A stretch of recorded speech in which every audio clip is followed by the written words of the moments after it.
Welcome to another installment of Micro Brand Monday, everybody. So I'm sure most of you have heard of ocean crawler watches, right? Like, I've reviewed 2 of them here on this channel. Well, the founder of Ocean Crawler actually wrote to me on Instagram and he told me he's kicking off another line of watches under the Esoteric Watches brand. This is one of their Bathyal DLC coated diver. We can see really nice matte finish with a big bold yellow dial. We're going to take a look at all the specifics of this watch and I'll tell you what I think about these new divers. Again, kind of related to Ocean Crawler. It is 2:36 p.m. Let's get down to business.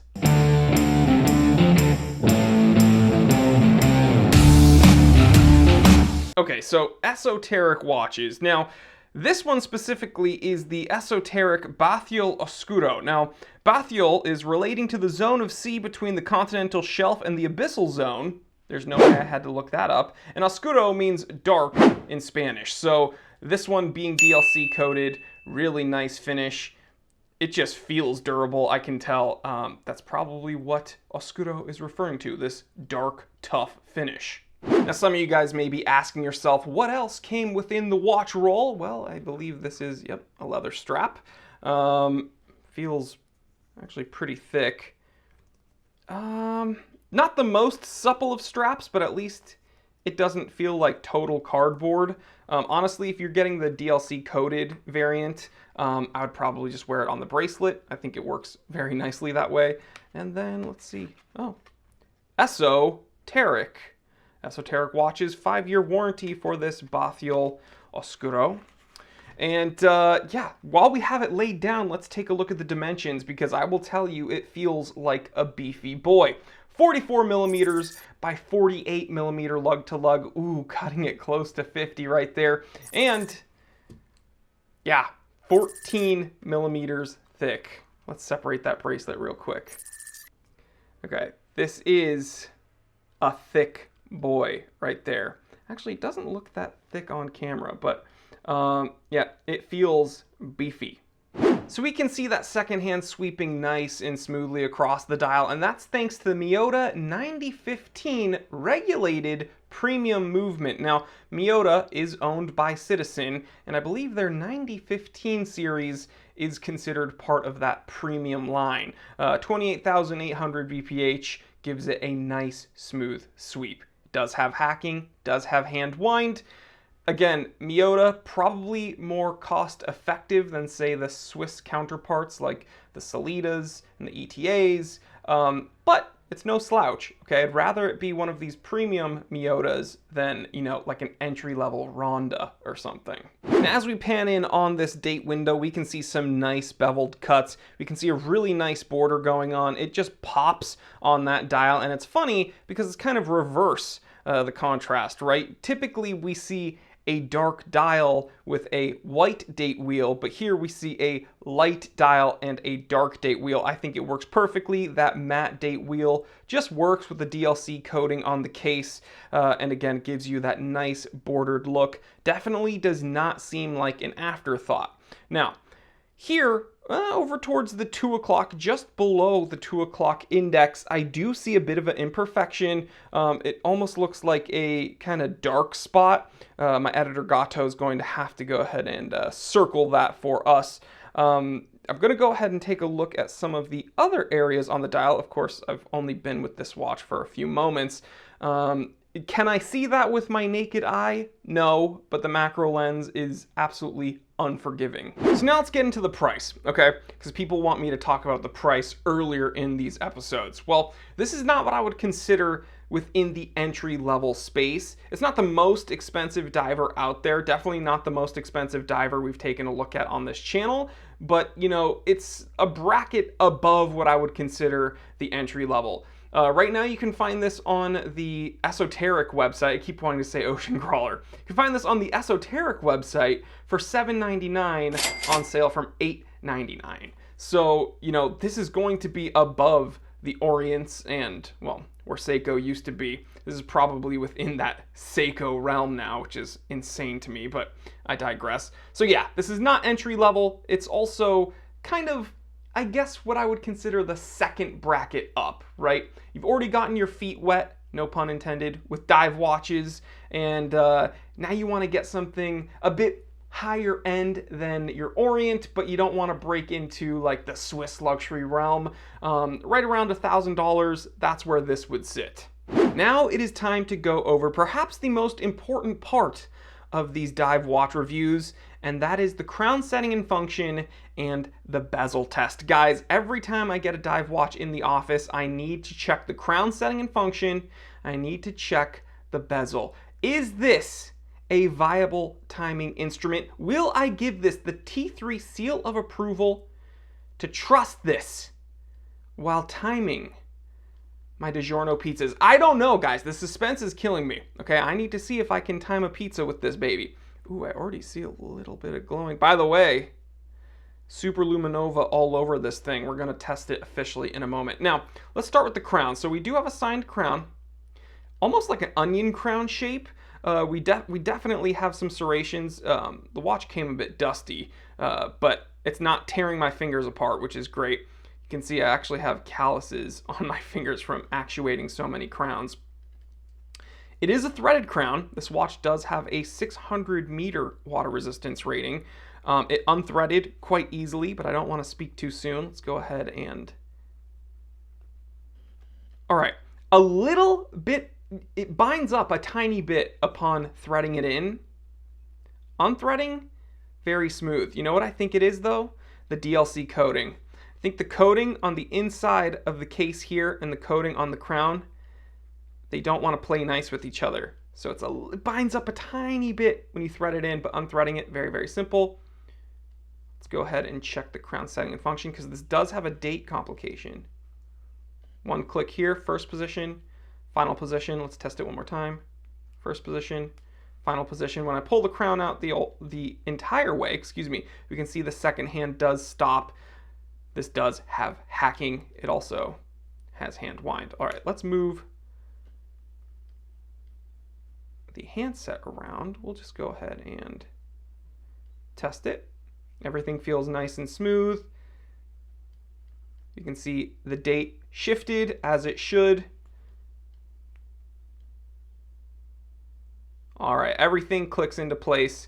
The date lines up nice and true. What I'm most impressed about so far though is that, look at that. This is just from the natural light in the office right now, and it's already glowing. That's impeccable. All right, let's test the bezel. Okay, so again, is this going to receive the T3 seal of approval? On its website, it says a no play 120 click bezel, unidirectional. Let's line it up to the minute hand. Ooh. So when you do get it into place, yep, it won't back out on you. Woo! Let's get it to the minute hand. Look at that. Love it. No play, very easy to actuate, but it doesn't feel like it's like wobbly at all. So it's not too loose. It's also not difficult to actuate. Let's line it up to the minute hand again. And when you get it into place, it's not going to back out on you. Love it. I give this the T3 pizza in the oven seal of approval. Got to stamp it on screen. Heck yes. Good job, Esoteric. Now guys, if there's one thing I absolutely love, it's arguing about the logos on the dials of watches. Now here, we see the Esoteric logo, which also carries onto the watch roll. I believe it was embossed on the watch strap, and it's on the signed crown. The Esoteric logo, pretty inoffensive if you ask me. It's not super oversized. It's not taking up the entirety of the dial. We see ESO in big, bold print. Again, pretty inoffensive, everything lowercase. We have some cursive underneath the spindle. I believe it's cursive. And then we see automatic, 2,000 feet, referring to that 60 atmosphere water resistance rating, equating to just above 600 meters. Now, will you ever use that water resistance rating? Probably not. I mean, again, who doesn't love some overkill specs though? Everyone wants a car that goes 1,000,000 miles per hour. You're never going to use all those miles per hour, but it's fun to brag about it, right? So really, really cool specs as far as this watch goes. Everything feels good. It looks pretty dang good aside from that imperfection by the 2 o'clock index. Again, I gave it my seal of approval. Did I mention the sapphire crystal? This is probably one of my favorite parts. I'm going to turn the watch over. We're going to take a look at what seems to be a box cut sapphire. Look at this sapphire. Again, box cut sitting high atop that bezel. Every time I see a box cut crystal, it makes me think of vintage watches, right? There's no doubt about it. Very, very vintage aesthetic when it comes to the crystal. Now, the rest of the watch, I guess you could argue kind of a vintage aesthetic if we're looking at like a cushion case diver, but you know what? I can see some Doxa vibes here. I can see some Doxa vibes, maybe some inspiration. Is this, you know, the classical sense of an homage? Yeah, maybe. Nowadays, homage just means like one-to-one copy. Originally, an homage is just something that is inspired by something else. So I can see the big, bold colors, the box-cut crystal, and the cushion case being an homage to, you know, vintage divers or perhaps Doxa. But is this like a copy of a Doxa? No, I wouldn't feel comfortable saying that. So the clasp, honestly, kind of has the same clasp that like an Orient Komatsu has. Nothing special. At least the clasp stay on this Esoteric Bathyal doesn't rattle too much. The Komatsu's rattles a ton. I would have liked to see, you know, for $8.99, $7.99, I would have liked to see a better clasp on this, if I'm totally honest. The bracelet, though, all the links are nice and mobile, but there's no like weird play in it. There's no lateral play or stretch, but all the links are mobile and they're not binding. And then if you don't like the bracelet, it has quick disconnects, which is really cool, or quick release spring bars, whatever you want to say. The case back, again, big bold letters with the SO and then the logo there. Same DLC coding, very, very nice.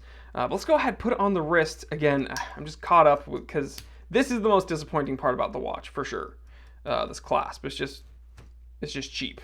All right, here it is on my 7.5-inch wrist. It does feel like a beefy boy. It's not super duper cumbersome, but it's, you know, a lot of watch. What I will say is the lug to lug being just, and I mean just under 50 millimeters, you can see it's like almost lining up to my 7.5-inch wrist, which means, you know, if you have a slender wrist, this is probably not the watch for you. Now, if you have a larger wrist than mine, and I know a lot of my viewers do, this could be a go-to pick for you. But for me, the sweet spot is, you know, 40 millimeter case diameter with a sub 50 millimeter, and I mean like well sub 50 millimeter lug to lug, but this is above that. Again, like a 44 millimeter case diameter and a 48 millimeter lug to lug. So this is cutting it close. The case thickness, not really a problem on my wrist. It doesn't feel cumbersome. It feels very comfortable. It's just, you know, if you do have smaller wrists, this is going to be big for you. All right, here we go. Loom test. We can already see it's glowing pretty decently, and I haven't even hit it with the UV torch. Let's go ahead, give it a little zap. Wow. Finally, some impeccable, impressive loom from a micro brand.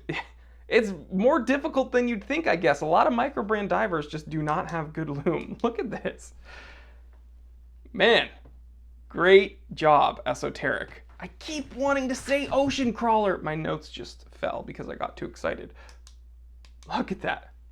Esoteric, great freaking job. All right, guys, so we spent an afternoon with this Esoteric Bathyal Oscuro. What do I think? You know, it's a fun, almost like retro futuristic look at a cushion case diver. You know, again, it's kind of an amalgamation of a modern cushion case with a box cut sapphire and then a very modern dial, but also using these kind of old school bold colors. So yeah, I do see some Doxa in it. I also see some ocean crawler in it. So yeah, it's kind of a mix of modern and retro. I would not consider this vintage at all, but there's definitely some Doxa in here. Really dynamic dial, again, with the indexes being cut out instead of applied, almost a sandwich look there. Really nice handset finishing. DLC coating is almost flawless. There was a flaw by the 2 o'clock index on the dial. Nothing super off-putting, a bit larger if you do have smaller wrists. Again, under $1,000, but well over 500, so it's something to consider. The specs are great. Would I have preferred something other than a Miyota? Generally speaking, yes, but because they chose to use the 90-15 premium movement and it is regulated, I'm okay with that. Nice, smooth frequency. Second hand looks nice gliding across the dial. Date complication, centered and true. Bezel, perfectly fine. 600 meter water resistance rating. I will never need that, but I love having it. It's just a badass watch, and I'm stoked to see Ocean Crawler kind of venturing into another area, even though, let's face it, it's still dive watches. So yeah, really cool watch from Esoteric, not entry level. So far, so good. I'd love to see what else they come out with. So I want to thank Esoteric for sponsoring this episode and sending me a watch to review. We can't do this.